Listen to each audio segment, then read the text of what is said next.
might be hematologic disease, a thrombopenia that can cause hemorrhage, that can be fatal if it's not detected. We have the possibility to prevent it, but we have to be very careful, and we will have to use such medication in very well educated patients. Also, antibody or monoclonal antibody drug, all acting on the immune system, are almost ready to be approved. A medication anti-CD20, that is a medication that kills the B lymphocyte. On anti-CD25, taclizumab, that is a monoclonal antibody that injects subcutaneously, that kills the lymphocytes that are active, expressing the receptor for interleukin-2. Phase 2, phase 3 are ongoing and promising. Now, the last part of my talk, I would like to discuss with you about strategy. We are going to have a huge quantity of drug for MS. It's a very stimulating period for the patient and for the neurologist. But we are also to discuss the strategy. At the present time, the recommended strategy is to start with immunomodulatory agents because they are safe. It's increasing. It's impressive that after 20 years of usage of interferon, glatiramer, we have no red flag concerning the risk of infection, on autoimmune disease, on malignancy. So it's completely normal that we think to start with such medication and then to move to more potent but more aggressive medication. Obviously, in aggressive MS, it's completely expected that we discuss to use at first more aggressive or potent medication, natalizumab or mitoxantrone. But I would like now to discuss with you the possibilities that it might be of importance in more common MS to start with induction strategy treatment. And this proposal came from epidemiological data. We published last year in Brain our observation of more than 1,000 MS patients followed for years. And we discovered that the disability follow a two-stage progression is a very special way. During a first period from clinical onset to a time the patient had some irreversible disability, that here it is as 3. We observe that in our large population, some patients, some group, it takes 2 years, other group 5, 10, 15, 20, 30. So it's very variable. But then, when the patient reaches a first level of irreversible disability, the progression of disability looks homogeneous, suggesting 2 different mechanisms for disability progression. And the point is that the first phase is greatly influenced by the relapse rate at the early beginning of MS. But the second phase, there is no predictor in terms of relapse activity, whatever the relapse, at the early stage of the disease or at the late stage of the disease. And in the same number of Brain, George Ebers and co-worker published the same result. He demonstrated that according to the number of relapse, 1, 2, more than 3, during the year 1 and 2 of the disease, that means at the very early stage of MS, that influenced greatly the time from clinical onset to disease. You are familiar with disease. It's the time you need a cane for walking. Disease 8 is you need wheelchair. And disease 10 is the mortality due to MS. That is a rare condition.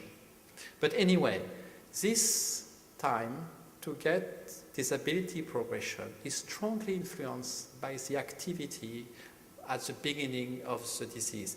But the important thing is that after that, in the e-birth experience, e-birth is not there, but anyway, he found that there are no influence of relapse activity for the disability progression. And this is completely in line with, you see also on this cartoon, the duality of the disease that have been demonstrated on epidemiological, on clinical, on immunology with innate and adaptive immunology, on MRI, and on pathology, and you know that you had a talk this afternoon on pathology. So because of that, it might be important to think about the possibility of having a strong impact on the focal inflammatory process with drugs that we know act on focal inflammatory process at the early stage of the disease. And we demonstrated this concept in a recent paper that have been published this summer. And we treat the patient with mitoxantrone monthly for 6 months, and then we treat them with interferon beta for 3 years, compared with being treated with interferon beta when before 3 years. And we observe a 65% reduction of the progression of disability over 3 years in the group of patients that have been received first mitoxantrone for 6 months. And most importantly, on this slide, when you classify the patient according to the level of disability, you see that I don't know if I can show you. No. You see that the group that is difficult to read on the slide because they didn't move when they received mitoxantrone, then interferon beta. It was a group of patients that have EDSS less than 4 when they started mitoxantrone, compared with the group that was treated with interferon, and the benefit was maximum in this category of patients. That means that we have, with this experience of mitoxantrone, exactly the same experience that COMPAT has with the patients that were treated at early stage with EDSS less than 3. So the new era of effective therapy, from my point of view, is that when considering MS as a disease with a 2-stage disability progression, with a first stage during which disability progression will be mainly dependent on focal inflammation, with a second stage during which disability progression will be mainly dependent on a diffuse inflammation degenerative process, mainly independent of current focal inflammation. This leads to propose new therapeutic strategy favoring at early stage induction treatment strategy to stop the focal inflammatory process, for example, monthly mitoxantrone followed by immunomodulatory agents or annual courses of COMPAT. But at late stage, we need medications that cross the blood barrier, that act into the brain on the diffuse inflammation. There is a hope with Gilenia.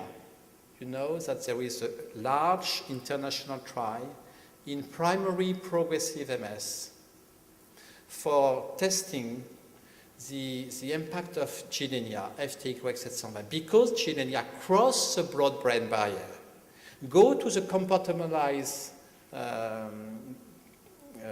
inflammation with the hope to stop the diffuse inflammation.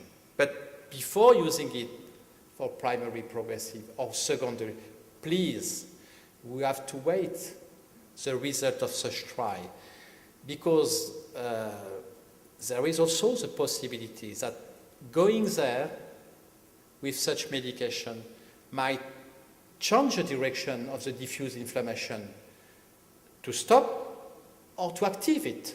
It's not clear. So we should use such medication only in the situation on a therapeutic trial.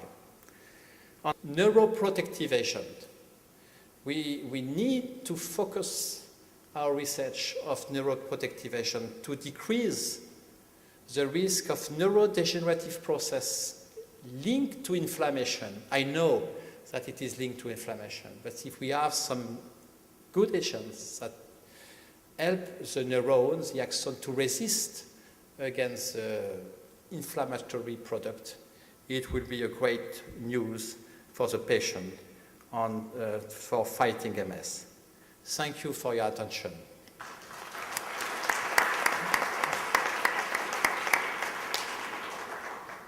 Thanks very much, Professor Edan. That was fantastic.